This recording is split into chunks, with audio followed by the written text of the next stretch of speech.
সকাল থেকে তো ব্লগ স্টার্ট করি নাই। এ হাত দেখা হ্যাঁ। তো এখন সন্ধ্যা 7:30 বাজে, আনাইলাম অল্প সিঙ্গারা। অনেকদিন ধরে খাওয়া হয় না, তো ভাবলাম আজকে একটু আনাই।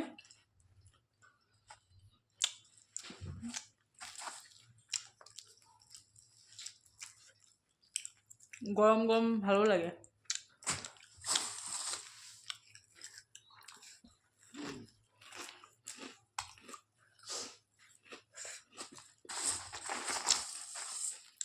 কোনটা পাবে?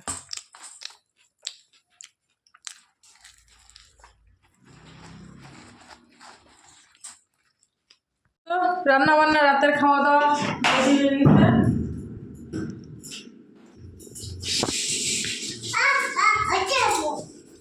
আজকে এই দিয়ে খাওয়া দাওয়া হবে আমাদের।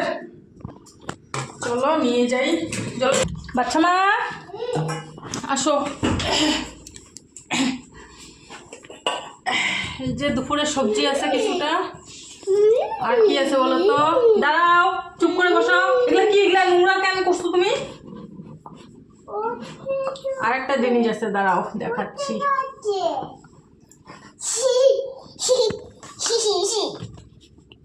এই যে ডিম সিদ্ধ।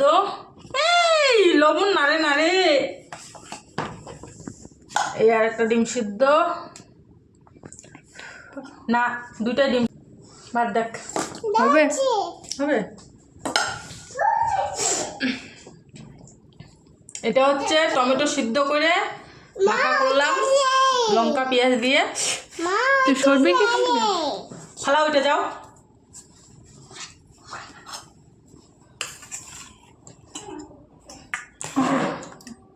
তোদের ওখান থেকে অল্প অল্প করে থুইস আমার জন্য। বুনুকে এই গামলাটার মধ্যে মাখায় মাখায় অল্প খাওয়া দিয়ে দে। বুনু তো এগুলো খাবে না।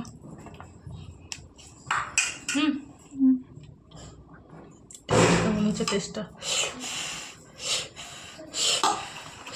ওর বাবা খাবে না। ওর বাবা সবাই বন্ধু বান্ধব মিলে পিকনিক খাইছে। ওই রাম মন্দির গেছিলো, তখনকার ভাত চাল টাল সব কিছু নিয়ে গেছিলো। ওগুলা কিছুটা বাচ্ছিল, তো ওগুলো সবাই মিলে রান্না করে আজকে খাইছে। সেজন্য আর বাড়িতে খাবে না।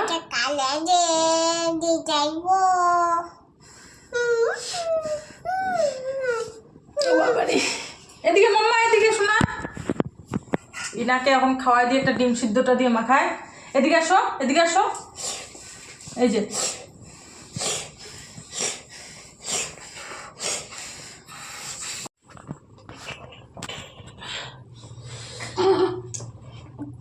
পেট একটা ওভারলোড হয়ে গেল জানো।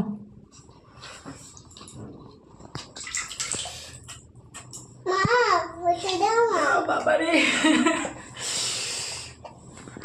কে কে ভাত খাবে না? সবাই ভাতের থাল ভাত ছাড়ছে, সবগুলো আমার পেটে ঢুকাইতে লাগলো।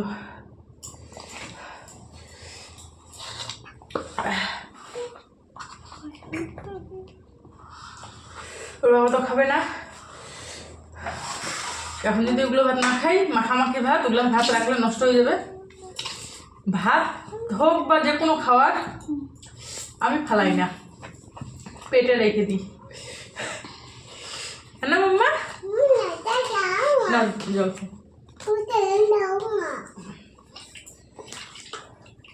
এদিকেও খা।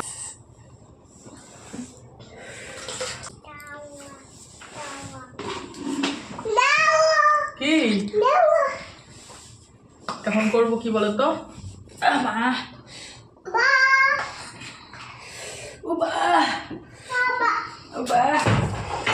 বাসন মাজবো, বাসন কটা মাইজে শুয়ে পড়বো।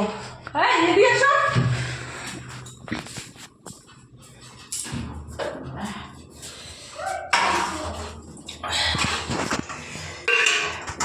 হাঁড়ি টেড়ি আছে, ভাত রান্না করছে হাঁড়িতে আজকে। হাঁড়িটাও মাইজে ধরবো।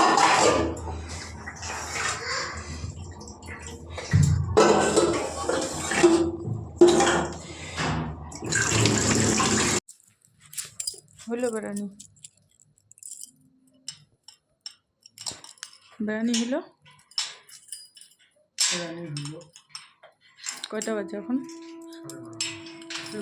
আরে না, গাড়িটা রাখি ওখানে, এখন যদি না যাই ম্যানেজার 2 জন আছে, ওরা চলো চলো তেল ভরাই দিল বড় 100 টাকা মানে পাম্প থেকে। ঠিক আছে চলো। লাস্টে 80 করে সবাই মিলে বিরিয়ানি খাওয়াইলো, ম্যানেজারে দিতে খরচা। আমি আবার পয়সা আরো গাড়িতে রেখে আসলাম। কেন? 100 টাকা ছিল, 100 টাকা ইয়ে পড়ে, 100 টাকা তো খরচা হয়ে গেল। এটা লাইট জ্বলাও।